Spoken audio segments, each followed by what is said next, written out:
محترم حضرات، معزز سامعین کرام، شعبان المعظم کا مہینہ چل رہا ہے اور شعبان المعظم کا مہینہ بھی ختم ہونے کے قریب ہے اور چند دنوں میں رمضان المبارک کا مہینہ شروع ہو جائے گا۔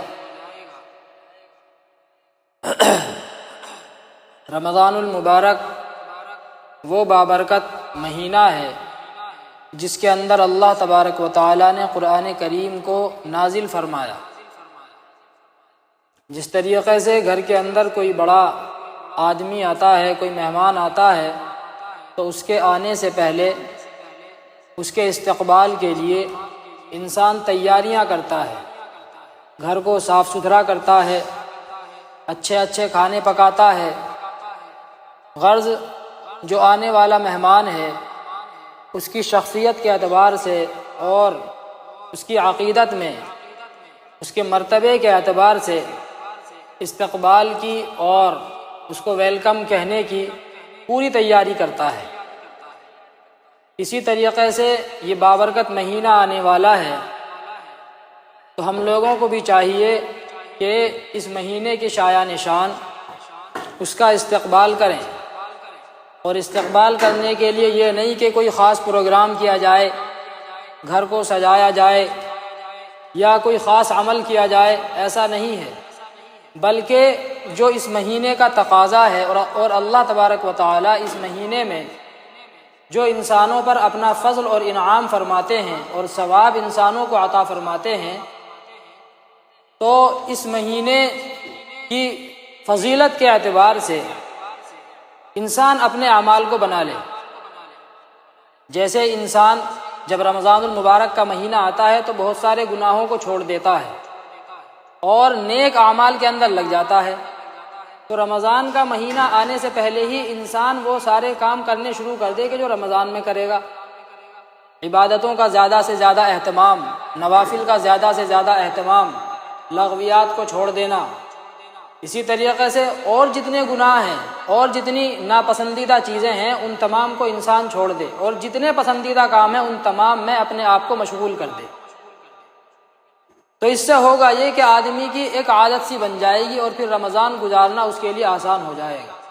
یہ جو رمضان کا مہینہ ہوتا ہے اور اس کے اندر جو انسان بہت سارے کام چھوڑ دیتا ہے اور نیک اعمال کرنے شروع کر دیتا ہے، ان کا بھی بنیادی مقصد یہی ہے۔ اللہ تبارک و تعالیٰ نے جو روزے کو فرض فرمایا اس کا بنیادی مقصد اللہ نے تقوی بیان فرمایا۔ یا ایھا الذین آمنوا کتب علیکم الصیام کما کتب علی الذین من قبلکم لعلکم تتقون۔ اے ایمان والو، تمہارے اوپر روزے فرض کیے گئے ہیں کہ جیسے تم سے پہلی اقوام پر فرض کیے گئے تھے، اور مقصد اس کا یہ ہے لعلکم تتقون، تاکہ تم متقی اور پرہیزگار بن جاؤ۔ روزے کے اندر انسان بہت سارے جائز کام بھی چھوڑ دیتا ہے، بہت ساری لغویات سے دور رہتا ہے، احتراز کرتا ہے، اپنے آپ کو بچاتا ہے۔ تو جب انسان اس طریقے سے پورا ایک مہینہ گزارتا ہے تو پھر آئندہ پورا سال اس کو اسی طریقے پر گزارنا آسان ہو جاتا ہے اس کے لیے۔ تو رمضان آنے سے پہلے ہی اس کے استقبال میں آدمی وہ تمام کام شروع کر دے تو رمضان گزارنا اور آسان ہو جائے گا، اور پھر جب رمضان میں وہ سارے کام کرے گا تو پھر پورا سال گزارنا اسی طریقے پر اور زیادہ آسان ہو جائے گا۔ تو یہ کام انسان کرے۔ اور رمضان کے اندر جو خاص عبادتیں ہیں وہ دو ہیں۔ نمبر ایک دن میں روزہ رکھنا، اور نمبر دو رات میں تراویح پڑھنا۔ یہ دو عبادتیں ہیں۔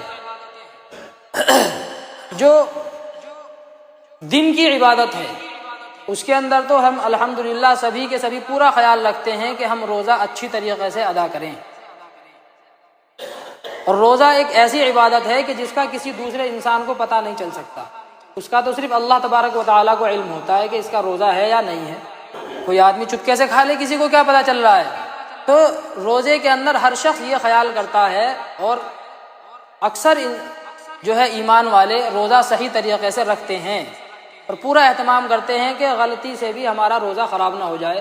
چنانچہ اسی لیے بار بار علماء سے اور اپنے ائمہ سے پوچھتے ہیں کہ جی اگر میں نے گالی دے دی تو کیا میرا روزہ ٹوٹ گیا؟ اگر میں نے کوئی گانا سن لیا یا میں نے گانا گا دیا تو کیا میرا روزہ ٹوٹ گیا؟ تو اس سے پتہ یہ چلتا ہے کہ سارے مسلمان اس بات کا اہتمام کرتے ہیں کہ روزہ ہمارا صحیح طریقے سے ادا ہو۔ لیکن جو کوتاہی ہوتی ہے وہ ہوتی ہے ہماری تراویح کے اندر۔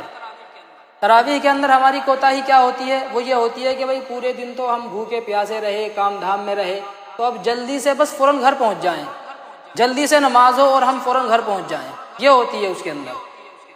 اسی لیے کیا ڈھونڈتے ہیں کہ کہیں پر 5 دن کا قرآن ہو رہا ہو، 10 دن کا قرآن ہو رہا ہو، اور وہاں پر جلدی جلدی پڑھیں اور پھر پورا مہینہ اپنا چھٹی کریں۔ یا اسی طریقے سے ایسی مسجدوں کو تلاش کیا جاتا ہے کہ جہاں پر تراویح جلدی ہوتی ہو، 1 گھنٹے کی بجائے آدھے گھنٹے میں فرض بھی اور تراویح بھی ساری پوری ہو جائے، تو یہ اس کے اندر کوتاہی ہوتی ہے۔ حالانکہ تراویح کے اندر قرآن کریم سنا جاتا ہے، اور یہ موقع پورے سال میں صرف 1 مرتبہ ملتا ہے۔ بہت کم لوگ ایسے ہوتے ہیں کہ جو پورا سال جو ہے قرآن کریم پابندی کے ساتھ پڑھتے ہوں۔ اکثر لوگ یہ کوشش کرتے ہیں کہ پڑھیں، اور کرنی چاہیے کہ 1 صفحہ 1 ورقہ جتنا بھی آدمی کے اندر طاقت ہو اور جو ہے آسانی سے پڑھ سکے تو پڑھنا چاہیے بہرحال۔ لیکن رمضان کے اندر اکثر مسلمانوں کو پورا قرآن سننے کی توفیق مل جاتی ہے اور اس کا انتظام ہو جاتا ہے، تو اس کے اندر کوشش یہ کرنی چاہیے کہ ہم صحیح طریقے سے قرآن کریم سنیں۔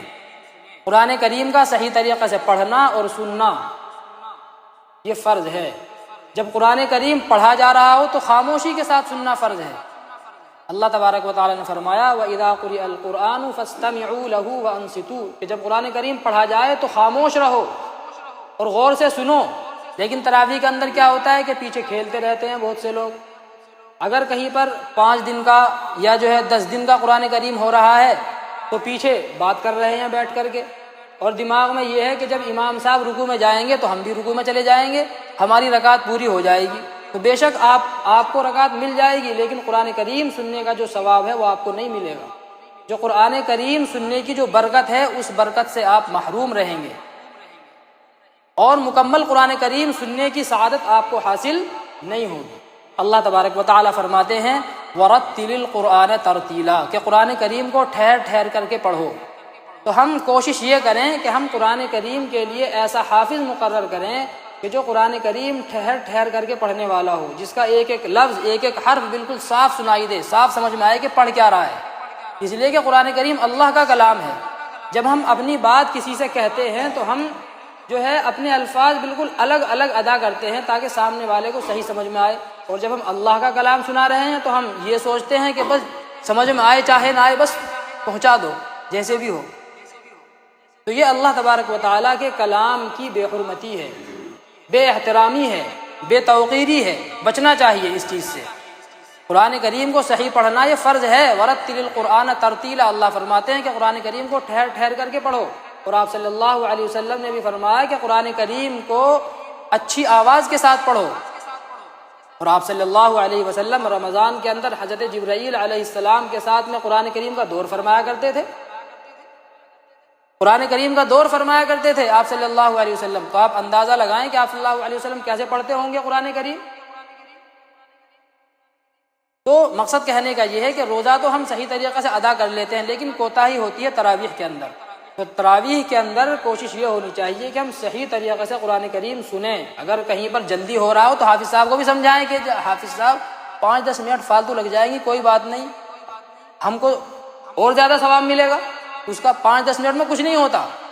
5-10 منٹ کی وجہ سے لوگ ایسا واویلا بناتے ہیں کہ اگر کسی جگہ پر 5-10 منٹ پہلے تراویح پوری ہو رہی ہو تو اپنی مسجد چھوڑ کر کے وہاں پہنچ جائیں گے، اور تراویح پوری ہونے کے بعد میں آدھا گھنٹہ باہر کھڑے رہیں گے، باتیں کرتے رہیں گے، کوئی کام نہیں ہے گھر میں، کچھ بھی کام نہیں ہے، لیکن بس مسجد سے فوراً نکلنا ہے، جلدی نکلنا ہے۔